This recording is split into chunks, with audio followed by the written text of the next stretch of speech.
آج کا خطبہ جمعۃ المبارک بڑا اہم ہے، کیونکہ آج کے خطبہ جمعۃ المبارک کے اندر یہ بتایا جائے گا کہ صحابہ کرام علیہم رضوان نے حضور علیہ الصلوۃ والسلام کی عزت پر پہرا کس طرح دیا، اور نبی پاک صاحب الاولاق صلی اللہ علیہ وسلم کا دفاع کس طرح کیا۔ اور آج کی جو صورتحال بنی ہوئی ہے کہ کوئی عورت اٹھتی ہے تو وہ رسول اللہ صلی اللہ علیہ وسلم کی گستاخی کرتی ہے،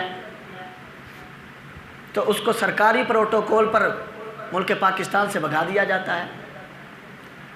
اس کے نتیجہ میں فرانس کے اندر ایک بدبخت اٹھتا ہے اور وہ خاکے شائع کرنے کا اعلان کرتا ہے۔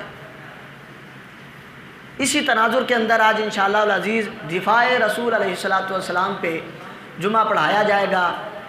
دعا کرتا ہوں خالق کائنات حق بیان کرنے کی توفیق عطا فرمائے، اور خالق کائنات ہم سب کو زیادہ سے زیادہ رسول اللہ صلی اللہ علیہ وسلم کے دفاع کے لیے تیار فرمائے۔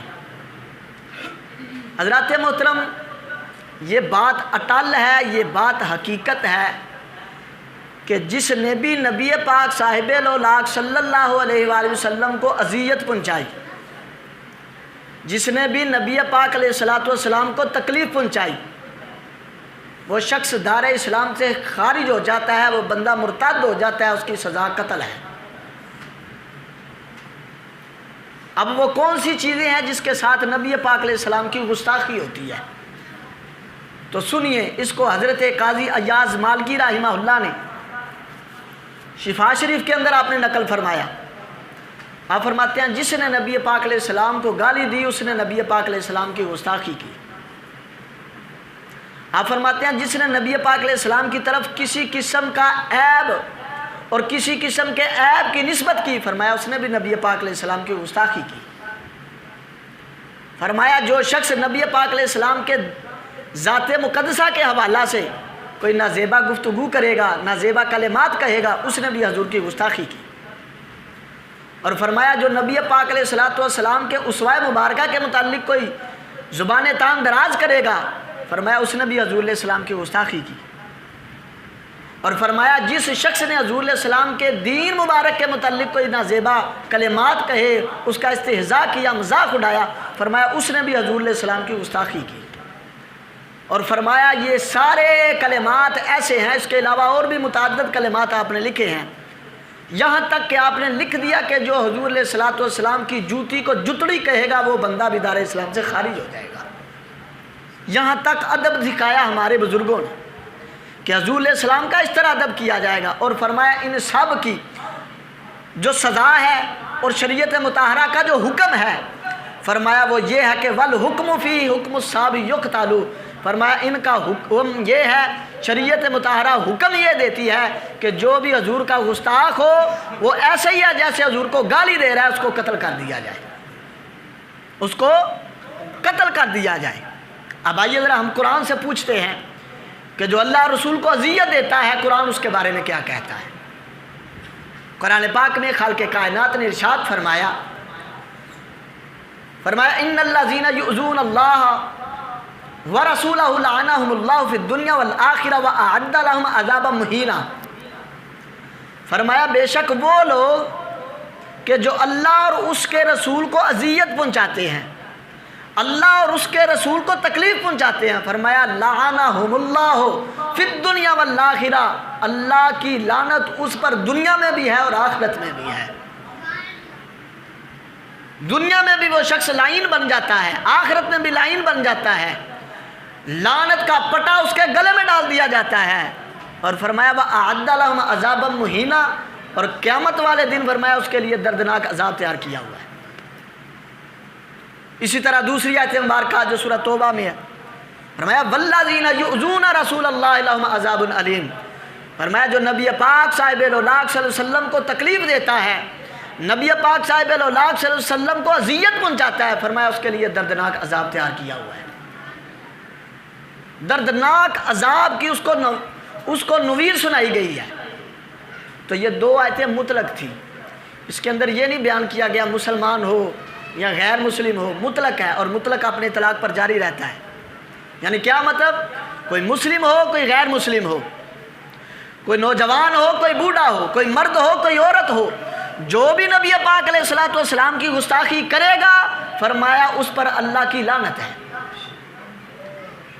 اللہ کی لعنت ہے اس پر، اور قیامت کے دن فرمایا اس کے لیے دردناک عذاب ہے، اس کے لیے ذلت والا عذاب ہے۔ اب اگلی آیت مبارکہ سنیے، یہ بھی سورۃ توبہ میں ہے، فرمایا قل اب اللہ و آیاتہ و رسولہ کنتم تستہزئون لا تعتذروا قد کفرتم بعد ایمانکم۔ اللہ فرما رہا ہے کہ پیارے محبوب منافقوں سے ارشاد فرما دیجئے، منافقوں سے یہ بات ارشاد فرما دیجئے کہ کیا تم اللہ کے ساتھ اور اس کی آیتوں کے ساتھ، یعنی اس کے دین کے ساتھ اور اس کے رسول کے ساتھ تم مذاق کرتے ہو؟ اللہ تمہارے مذاق کرنے کی جا ہے؟ تم اس کے دین کے ساتھ مذاق کرتے ہو، تم اس کے رسول کے ساتھ مذاق کرتے ہو؟ فرمایا لا تعتذروا قد کفرتم بعد ایمانکم، اب بہانے نہ بتاؤ اور کوئی باتیں نہ بناؤ، اب معاملہ یہ ہے کہ تم ایمان لانے کے بعد کافر ہو چکے ہو، ایمان لانے کے بعد کافر ہو۔ پتہ چلا اس آیت مبارکہ میں اللہ تعالیٰ نے اس شخص کو کافر قرار دیا ہے کہ جو اللہ اور دین اسلام اور رسول اللہ صلی اللہ علیہ وسلم کی توہین کرتا ہے، استہزاء کرتا ہے۔ اللہ فرماتا ہے یہ بندہ مسلمان ہے ہی نہیں۔ مسلمان ہونے کے لیے ضروری ہے کہ اللہ رب العزت کی توحید کو مانا جائے، اللہ کو ویسے مانا جائے جیسے اللہ کو ماننے کا حق ہے، اور پھر دین اسلام کو بھی اس طرح مانا جائے جس طرح اس کو ماننے کا حق ہے، نبی پاک علیہ الصلوۃ والسلام کو اس طرح مانا جائے جیسے ان کو ماننے کا حق ہے۔ اگر استہزاء والا معاملہ رہا تو اللہ فرماتا ہے کہ یہ بندہ مسلمان نہیں رہے گا، دار اسلام سے خارج ہو جائے گا۔ اسی طرح سورۃ احزاب کی آیت مبارکہ، خالق کائنات نے ارشاد فرمایا لَإِن لَّمْ يَنْتَهِ الْمُنَافِقُونَ وَالَّذِينَ فِي قُلُوبِهِم مَّرَضٌ وَالْمُرْجِفُونَ فِي الْمَدِينَةِ لَنُغْرِيَنَّكَ بِهِمْ ثُمَّ لَا يُجَاوِرُونَكَ فِيهَا إِلَّا قَلِيلًا مَلْعُونِينَ أَيْنَمَا ثُقِفُوا أُخِذُوا وَقُتِّلُوا تَقْتِيلًا۔ خالق کائنات نے ارشاد فرمایا کہ وہ لوگ جو منافق ہیں اگر وہ باز نہیں آتے، اور وہ لوگ کہ جن کے دلوں کے اندر مرض ہے وہ بھی باز نہیں آتے، تو پیارے محبوب آپ کے سامنے ہم سب کو غرق کر دیں گے۔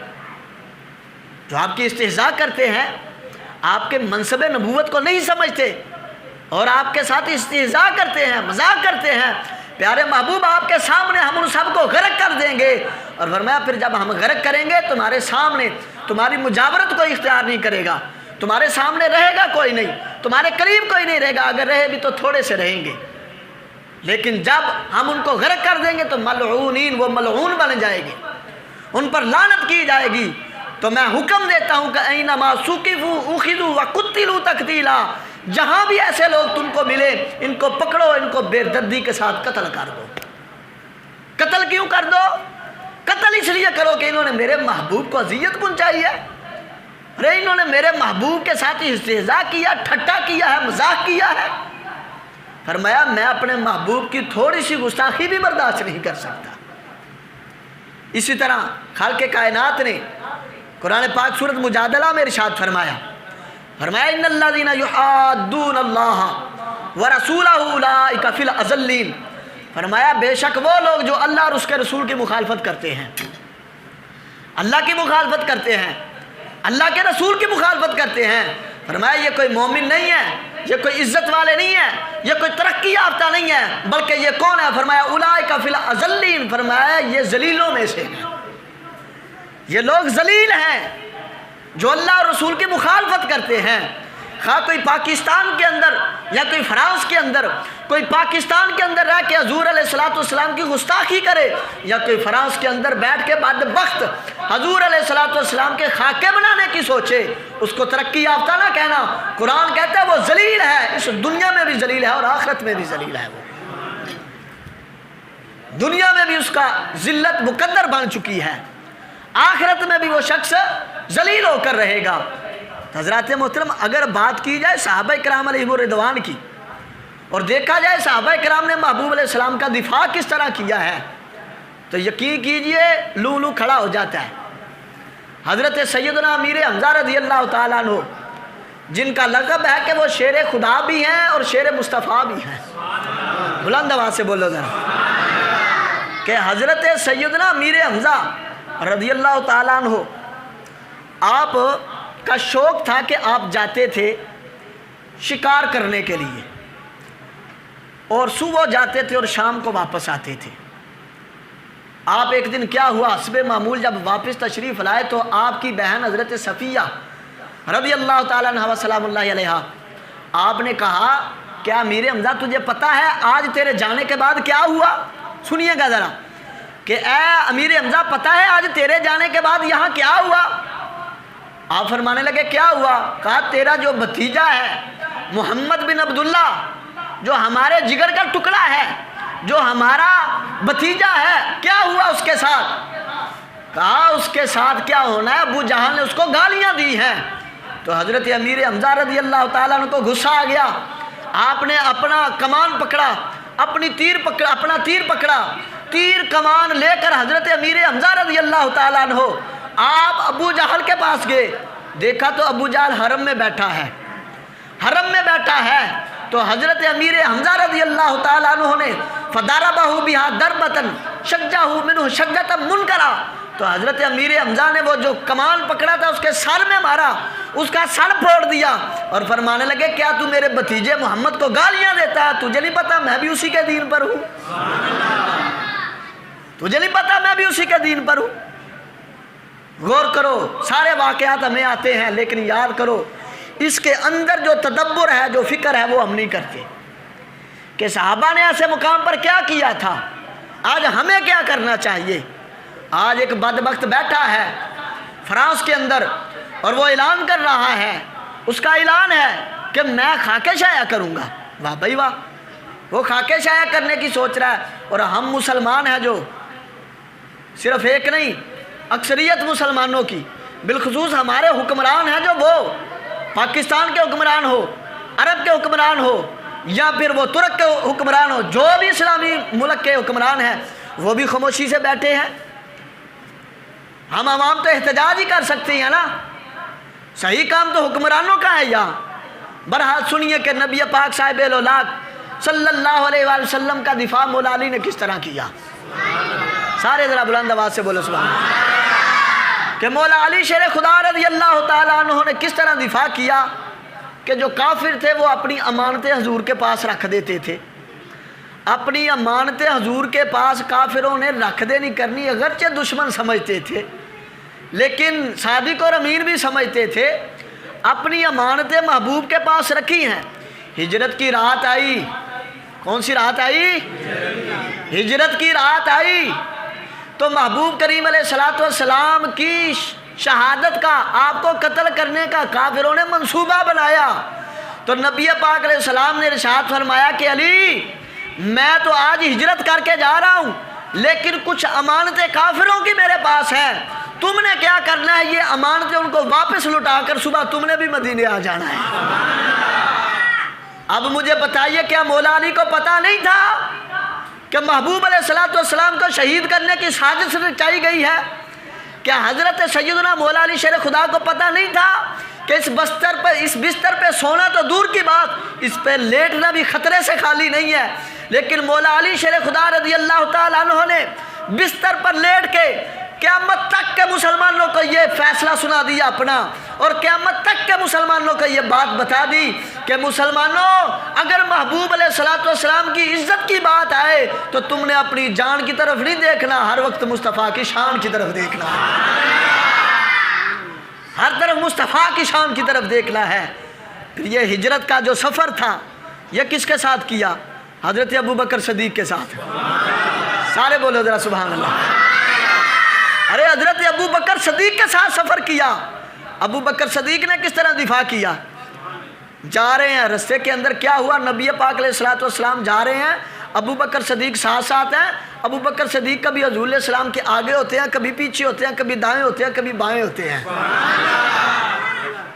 گمان ذہن میں آتا ہے کہ اگر میں آگے ہوں تو یہ نہ پیچھے سے کوئی حملہ کر دے، آپ پیچھے آ جاتے ہیں۔ پھر ذہن میں خیال آتا ہے کوئی دائیں سے حملہ نہ کر دے، آپ پھر دائیں آ جاتے ہیں۔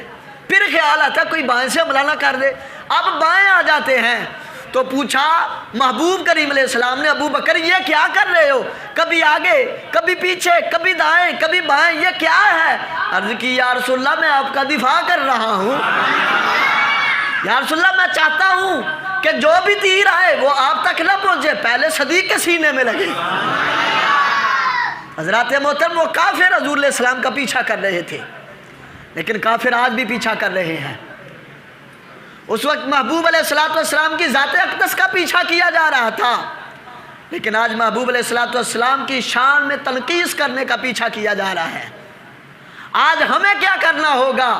آج ہمیں وہی کام کرنا ہوگا جو ابو بکر صدیق نے کیا تھا، آج ہمیں وہی کام کرنا پڑے گا جو مولا علی نے کیا تھا، یعنی ہمیں اپنی جان کی پرواہ کیے بغیر محبوب کریم علیہ السلام کے دفاع کے لیے کھڑا ہونا پڑے گا، محبوب کریم علیہ السلام کے دفاع کے لیے کھڑا ہونا پڑے گا۔ حضرات محترم دیکھیے، جب ہجرت کر کے محبوب غار ثور میں پہنچے، سارے ذرا غار ثور میں محبوب پہنچے تو غار ثور میں کیا ہوا سب جانتے ہیں، مکڑی نے جالا لگا دیا، بلند آواز سے ذرا، ارے مکڑی کیا ہے؟ سب سے کمزور گھر مکڑی کا ہے، سب سے کمزور گھر مکڑی کا ہے، لیکن مکڑی نے جالا لگا دیا، کس لیے؟ کہ کافروں کو یہ نہ پتہ لگے کہ محبوب اندر موجود ہیں یا نہیں ہے۔ گویا میں یہ کہتا ہوں کہ مکڑی نے جالا لگا کر محبوب علیہ السلام کا دفاع کیا تھا۔ ارے مصطفیٰ علیہ السلام کا دفاع اگر ایک مکڑی کر سکتی ہے، یار ہم انسان ہو کے محبوب کا دفاع نہیں کر سکتے؟ ہم انسان ہو کے محبوب کی عزت کا دفاع نہیں کر سکتے؟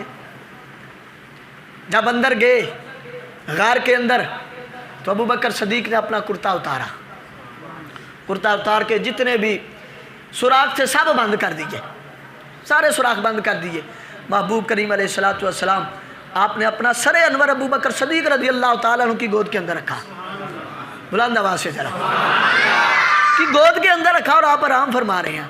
ابو بکر صدیق رضی اللہ تعالیٰ عنہ دیکھا کہ ایک سوراخ ہے اس کو بند نہیں کیا گیا، ایک سوراخ ہے اس کو بند نہیں کیا گیا۔ ابو بکر صدیق نے اپنی ایڑی وہاں رکھ دی۔ ابو بکر صدیق رضی اللہ تعالیٰ عنہ نے جب اپنی ایڑی ادھر رکھی تو سانپ آیا، سانپ ڈسنے لگا، ڈستا گیا حتیٰ کہ ابو بکر صدیق رضی اللہ تعالیٰ عنہ کی آنکھوں سے آنسو جاری ہو گئے، لیکن آپ نے اپنی ایڑی وہاں سے نہیں اٹھائی۔ ایڑی کیوں نہ اٹھائی؟ اس کے نہ اٹھانے کی وجہ کیا ہے؟ اس کے نہ اٹھانے کی وجہ یہ ہے کہ اگر یہ سانپ باہر آ گیا تو یہ نہ ہو کہ محبوب علیہ السلام کو تکلیف پہنچائے۔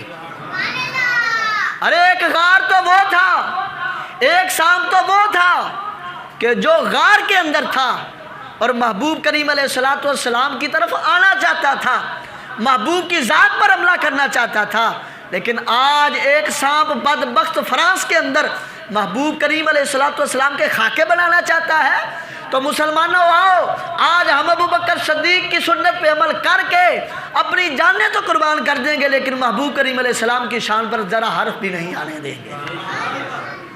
آج تم یہ اپنا پختہ عزم کر لو، ارادہ کر لو کہ آج ہمیں اگر اپنی جانیں بھی قربان کرنی پڑی تو ہم جانیں بھی قربان کر دیں گے، لیکن محبوب کریم علیہ السلام کی شان پہ ذرا حرف نہیں آنے دیں گے۔ اور یہ وقت ایسا وقت ہے کہ ہمارے جتنے بھی مسلم حکمران ہیں ان سب کو یکجا ہونا چاہیے اور فرانس کے ساتھ یہ بات کرنی چاہیے کہ یہ کیا معاملہ ہے، بلکہ فرانس کا جو صدر ہے اس کے ساتھ بات کی گئی کہ بھائی یہ کیا ہے؟ وہ کہتا ہے جی میں کچھ نہیں کر سکتا۔ اب اس وقت کی گفتگو سنیے، وہ کہتا ہے میں کچھ نہیں کر سکتا، کیوں جی؟ یہ آزادی ہے، آزادی ہے، یہ جو مرضی کرے، ہمارے ملک کا قانون ہے۔ تو مسلمانوں جب پھر ایسی صورتحال بن جائے تو تمہیں بھی قرآن نے ایک قانون دیا ہے، اور وہ قانون کیا ہے؟ جو ابھی میں نے تم کو پڑھ کے سنایا کہ اینما ثقفوا اخذوا وقتلوا تقتیلا، کہ جہاں بھی اس صورتحال میں محبوب کا کوئی گستاخ مل جائے اس کو پکڑو اور پکڑ کے اس کو واصل جہنم کر دو۔ یہ قرآن نے تم کو اصول دیا ہے۔ تو اس سے بہتر یہی ہے کہ وہ فرانس کے اندر بیٹھے جو لوگ ہیں اس بات پہ ایکشن لیں کہ مسلمانوں کی دل آزاری ہوتی ہے، ایسے مسلمانوں کی دل آزاری ہوتی ہے، ان کو پتہ نہیں کہ محبوب کریم علیہ السلام کے ساتھ مسلمان کتنی محبت کرتے ہیں۔ یہ تو اپنا مال بھی لٹا دیتے ہیں اس محبوب کی خاطر، یہ تو اپنی جانوں کے نذرانے بھی پیش کر دیتے ہیں اس محبوب کی خاطر۔ تو حضرات محترم سنیے، حضرت مقداد بن اسود رضی اللہ تعالیٰ عنہ آپ کیا فرماتے ہیں؟ آپ فرماتے ہیں کہ میں غزوہ بدر کا دن تھا، میں محبوب کریم علیہ السلام کی بارگاہ میں حاضر ہوا۔ اب دفاع دیکھیے گا کیسے کیا کہ محبوب کریم علیہ السلام کا محبوب کریم علیہ السلام کی بارگاہ میں حاضر ہوا، بدر کا دن تھا، محبوب علیہ السلام ہاتھ اٹھائے مشرکین کے خلاف دعا کر رہے تھے، مشرکین کے خلاف دعا کر رہے تھے۔ تو آپ کہتے ہیں میں حضور کی بارگاہ میں حاضر ہوا اور میں نے عرض کی کہ یا رسول اللہ ہم آپ کے ساتھ ویسے نہیں کریں گے جیسے کہ موسیٰ علیہ السلام کی قوم نے کیا تھا۔ موسیٰ علیہ السلام کی قوم نے کیا کیا تھا کہ اللہ نے حکم دیا تھا کہ جاؤ تم جا کے کافروں کے ساتھ جہاد کرو، تو موسیٰ کی قوم نے آگے سے کہا تھا فَذَهَبْ وَرَبُّكَ فَقَاتِلْ إِنَّا هَاهُنَا قَاعِدُونَ۔ وہ کہنے لگے موسیٰ تو اور تیرا رب جا کے جنگ کرو، ہم یہاں بیٹھے ہم نے جنگ نہیں کرنی۔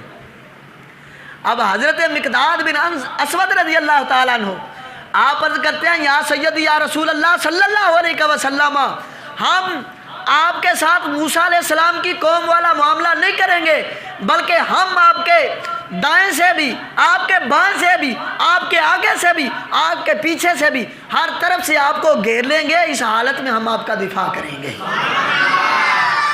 اس حالت میں ہم آپ کا دفاع کریں گے۔ تو آپ کہتے ہیں جب میں نے اتنی بات حضور علیہ السلام کی بارگاہ میں عرض کی تو فرائیت النبی صلی اللہ علیہ وسلم اشرق وجہہ وسرہ، اب کہتے ہیں میں نے دیکھا حضور علیہ السلام کا چہرہ چمک اٹھا اور محبوب علیہ السلام خوش ہو گئے۔ حضرات محترم اس سے پتہ چلا کہ جو بھی محبوب علیہ السلام کے دفاع کے واسطے کھڑا ہو جاتا ہے، جو بھی محبوب کریم علیہ السلام کی عزت کی خواہ ہو جاتا ہے، اس کے لیے محبوب کریم علیہ السلام خوش بھی ہو جاتے ہیں اور اس پر راضی بھی ہو جاتے ہیں، تو حضرات محترم سنیے دفاع جیسا کیا صحابہ کرام علیہم الرضوان نے، وہ کیسا دفاع تھا سنو ذرا۔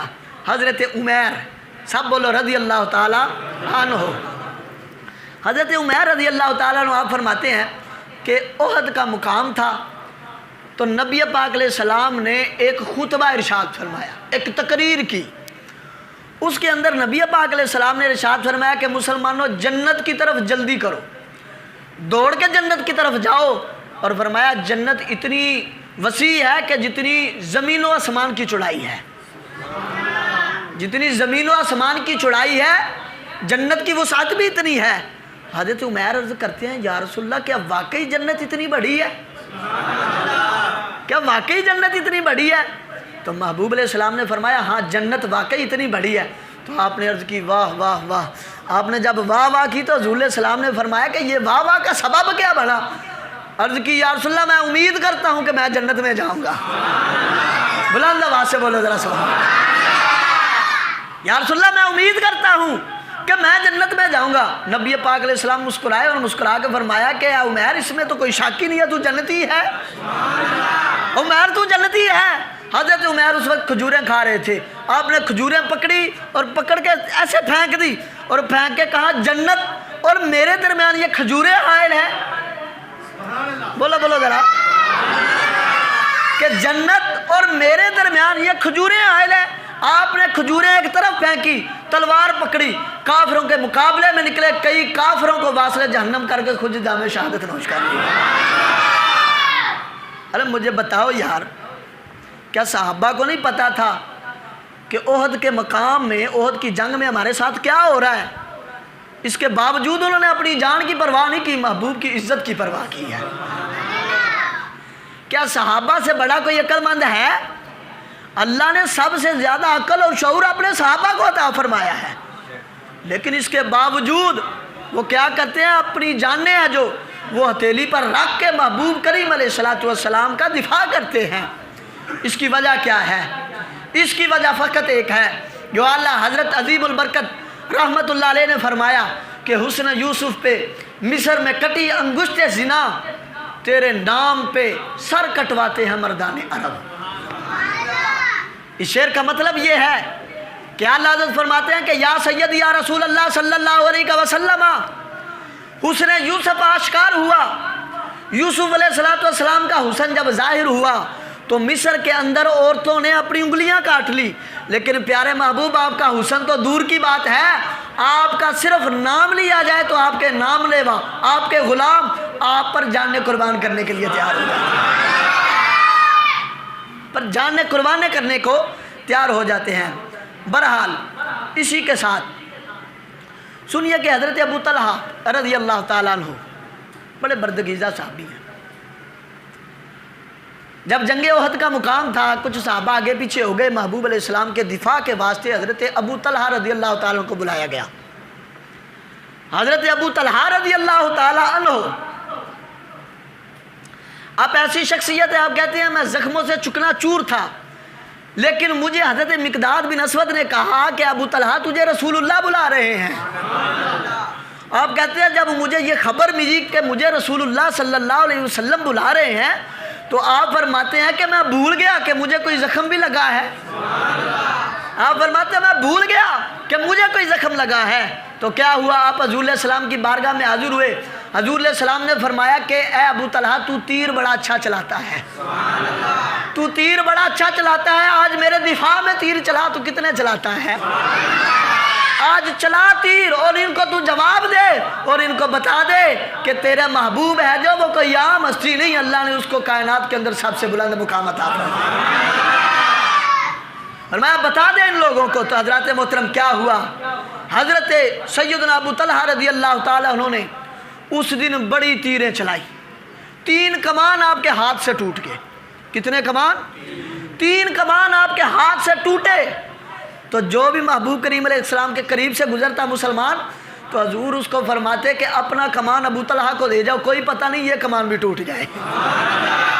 آج ابو طلحہ میرے دفاع میں کھڑا ہے، آج ابو طلحہ میرے دفاع میں کھڑا ہے اور تیر چلا رہا ہے اور کمان پہ کمان توڑتے جا رہا ہے، لہذا تم آج اپنا کمان ابو طلحہ کو دے جاؤ۔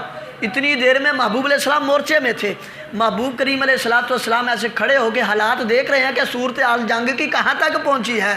تو حضرت ابو طلحہ عرض کرتے ہیں، یقول ابو طلحہ فداک ابی و امی یا رسول اللہ، عرض کرتے ہیں یا رسول اللہ میرے والدین آپ پر قربان ہو جائیں، آپ نیچے بیٹھ جائیں، یہ نہ ہو کہ ابو طلحہ کے ہوتے ہوئے آپ کے سینے پر کوئی تیر لگ جائے، میں یہ چاہتا ہوں کہ کوئی تیر آئے آپ تک نہ پہنچے بلکہ ابو طلحہ کے سینے پر لگے،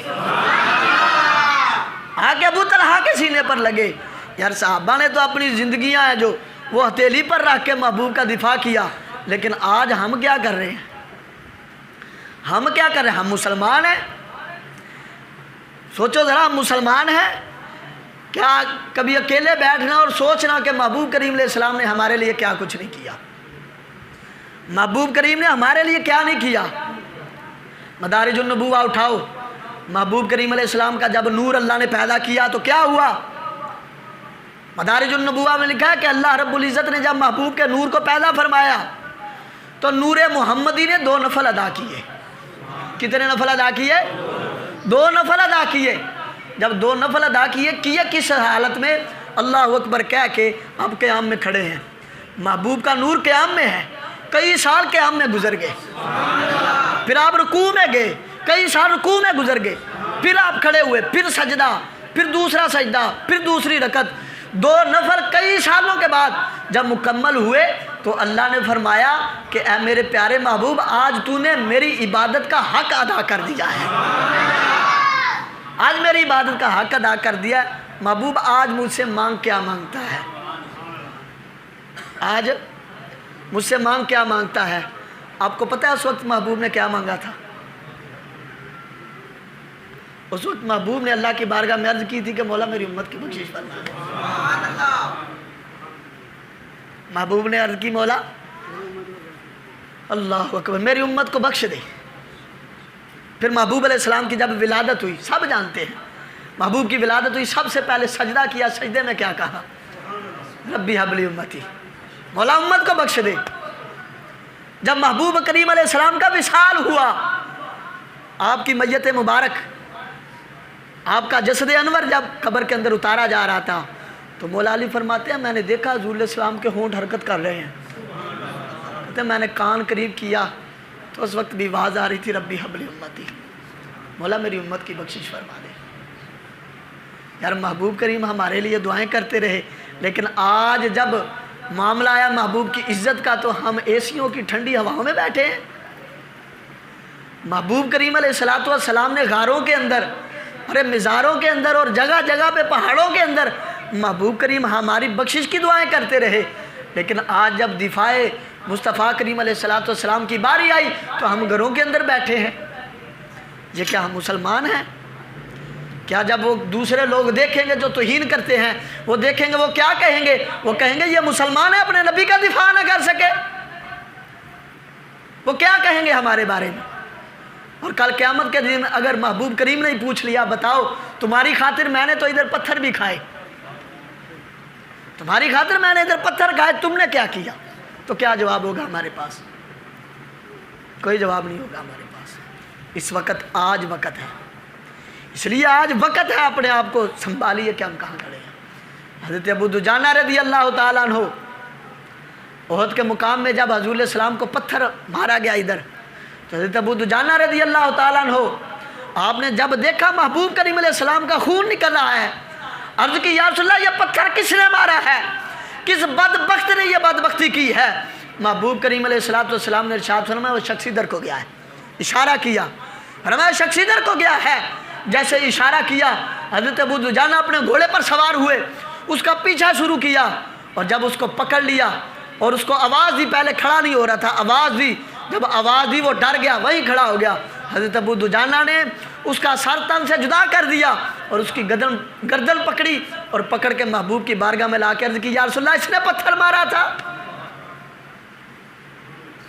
اس نے پتھر مارا تھا آپ کو۔ تو نبی پاک علیہ السلام نے اللہ کی بارگاہ میں عرض کی کہ مولا میں ابو دجانہ سے راضی ہوں، تو بھی اس سے راضی ہو جا۔ اور یار جو محبوب کریم علیہ السلام کے دفاع کے لیے اٹھے، محبوب کریم خود بھی اس سے راضی ہو جاتے ہیں اور اللہ کی بارگاہ میں عرض کرتے ہیں تو بھی راضی ہو جا، تو آج ہم کیوں اپنے گھروں میں بیٹھے ہیں؟ کیوں ہم آج اپنے گھروں میں بیٹھے ہیں؟ آج ہمیں چاہیے بالخصوص وہ دوست جو سوشل میڈیا استعمال کرتے ہیں، ان کو چاہیے کہ سوشل میڈیا پہ زبردست احتجاج کریں، زبردست احتجاج کریں، ایسا احتجاج کریں کہ لوگوں کو پتہ چل جائے کہ مسلمان سویا نہیں ہے، مسلمان جاگ رہا ہے، مسلمان سویا نہیں، مسلمان جاگ رہا ہے۔ تو حضرات محترم، حضرت ابو دجانہ رضی اللہ تعالیٰ عنہ کی بات عرض کر رہا تھا۔ حضرت ابو دجانہ رضی اللہ تعالیٰ عنہ کیا ہوا، ایک شخص آیا ابن زہیر، یہ کافر تھا اور بڑا مشہور تھا یہ بندہ، یہ اپنے گھوڑے پر آیا اور گھوڑے پر بیٹھا ہوا جب آیا تو آ کے کہنے لگا اے تمہارے نبی کہاں ہیں؟ محمد بن عبداللہ کہاں ہے؟ مجھے بتاؤ، یا اس کو قتل کر دوں گا یا خود قتل ہو جاؤں گا، تمہیں نہیں پتہ میں ابن زہیر ہوں؟ حضرت ابو دجانہ رضی اللہ تعالیٰ عنہ سامنے کھڑے تھے، آپ نے فرمایا تیرا دماغ خراب ہو گیا ہے، محبوب کریم علیہ السلام تک پہنچنے سے پہلے ضروری ہے کہ تو ابو دجانہ کا مقابلہ کرے گا، تجھے ابو دجانہ کا مقابلہ پہلے کرنا پڑے گا۔ تو کیا ہوا، حضرت ابو دجانہ رضی اللہ تعالیٰ عنہ اس کے ساتھ لڑے، اس کے ساتھ قتال کیا، زبردست لڑائی ہوئی۔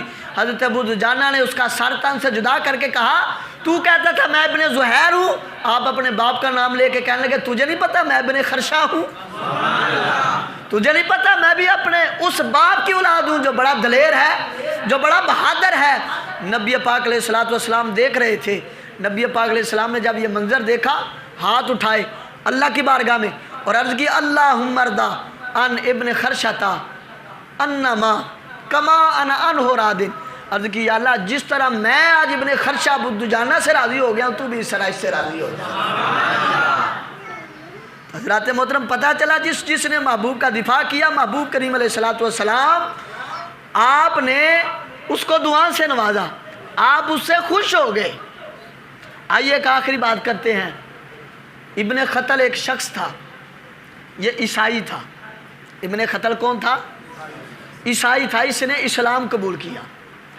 اب اس نے جیسے ہی اسلام قبول کیا تو محبوب کریم علیہ السلام نے اس کو زکوٰۃ کے معاملے میں کہیں بھیجا، زکوٰۃ اکٹھی کر کے لاؤ۔